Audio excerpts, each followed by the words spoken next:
Runoff is a major source of contamination in Biscayne Bay.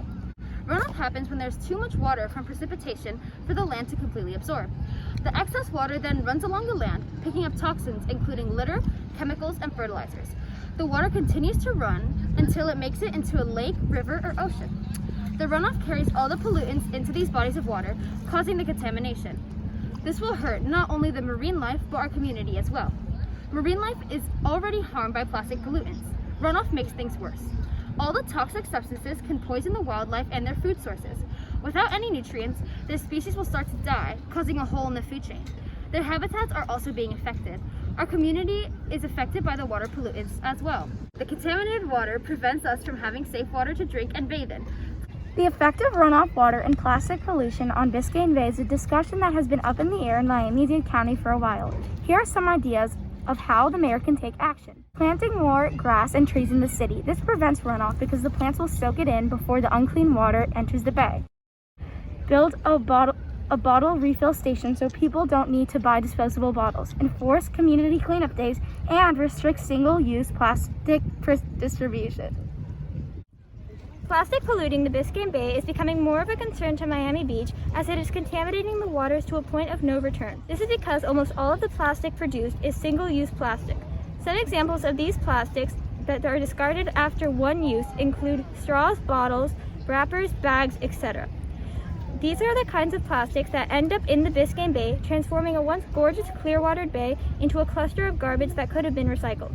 People can be very careless and leave their trash wherever they want, regardless of how it affects others, ignoring that it could have been recycled. This affects both the marine life and the members of our community. The plastic that ends up in the ocean never goes away. Instead, it breaks down into microplastics, which are then consumed by marine life and eventually, through the food chain, consumed by us.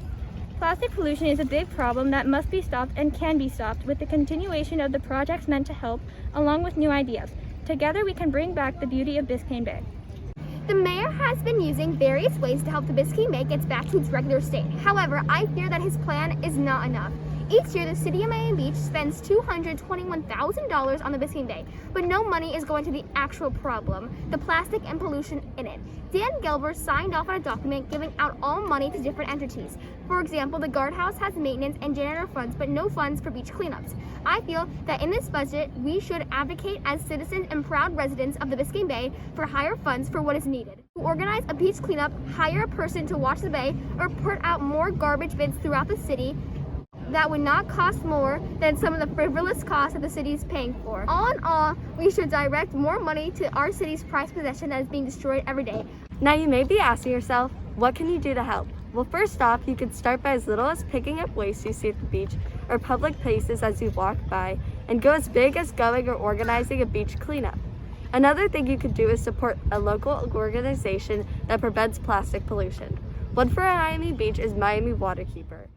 Miami Waterkeeper is a Miami-based nonprofit that advocates for Miami's watershed and wildlife. No action is too small. All you have to do is spread the word around, and soon Biscayne Bay will be back to its beautiful state again.